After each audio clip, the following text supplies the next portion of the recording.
Hello everybody, today we're just going to be doing a quick overview of Crafty 4.0 since I know a lot of you have been pretty eagerly anticipating this and others maybe not so eagerly. But I've already gone ahead and logged in here, and as soon as you log in on the first run you'll see our convenient little server builder and our importer here, so you can choose to import a server that you already have. Say if you have it stored in an old version of Crafty, or if you want to go ahead and import it from a zip file, you just go ahead and upload it to your server. Please not through the web UI, we don't have that, nor do we want to implement that because that is painful. So you would just go ahead and upload it to your server, and then you can just have Crafty unzip it and take care of it from there. Or, the more convenient option, you can go ahead and just have our little server builder take care of that for you. So I went ahead and just configured a 1.17 paper server and just left it with the default settings because we're not actually going to be running it. So let's just go ahead and build it. I'll be very patient. And then, I'm not sure if you caught that or not, but we did have a little alert thing here in the top right corner. That's just for any admins logged in to see activity. So on the dashboard we do have a really different UI. So we've got our stats up here. Don't worry about these, they're kind of garbage stats at the moment. But we have our servers listed down here. We can easily create a new server over here. We have the same buttons, so it did just finish downloading that. It's good to know. So we can choose to start it, we can clone it, or we can choose to just outright kill it. So this completely kills the server irreversibly. If, say, you have a stuck server that doesn't want to stop, you can go ahead and just kill it. And if we go into our server config page here, we have our terminal, which is very new. It does have some new syntax things. I'm not actually running a server because it's not working on Windows at the moment. Have our logs page, which of course is going to throw a hissy fit because I don't have any logs. Schedules kind of don't exist right now, so it's just going to kick you back to the terminal. Backup, though, that is a new thing. And we actually do have a new backup system. So this will let you configure the max backups. Right now you can configure it to auto backup at midnight. We're still working on the scheduler to implement custom backup times. So you can choose where you want your backups to be stored, you can choose the max backups, and then you can just hit backup now. We have our file manager that's been completely redone. And then you can choose from our default built-in editor, a more Vim style editor, Emacs, Sublime, stuff like that. And then we automatically generate the EULA and your server.properties. And then you can't open a jar file, obviously. We can go into our config, and we have all sorts of stuff that we can modify here. So we can actually rename our servers now. This is not something that you could do in 3.0 and above, any 3 version. We have our servers working directory, so where the server is actually located.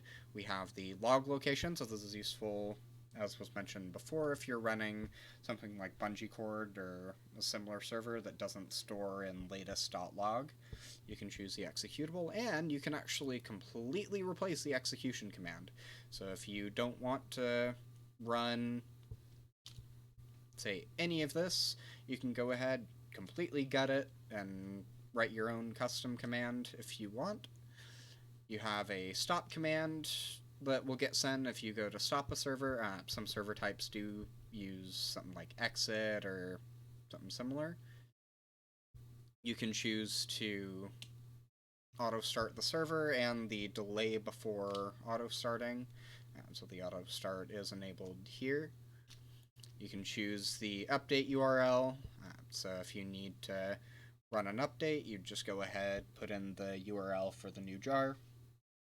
And you can go ahead and enter it in here, and it will update it for you. The server IP and port, which is pretty bog standard. And then you can choose to remove old logs, which is useful if you're wanting to be pretty conscientious of space. And then crash detection is very new, very redone, and very much better. And then we obviously don't recommend changing the paths of servers managed by Crafty, because permissions mostly. But if you want to go ahead and do it, if you know what you're doing, you can go ahead and just run these commands to allow Crafty to access your server files, and everything is all fine and dandy, and everyone's happy.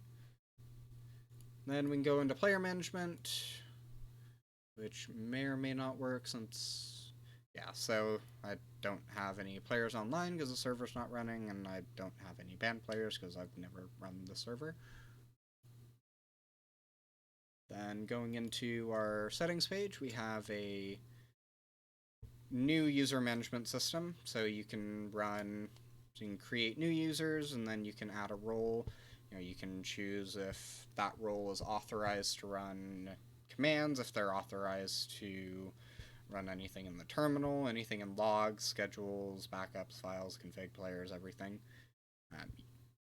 So this is pretty useful, especially if you're hosting for multiple people and you don't want them all to have access to each other's servers.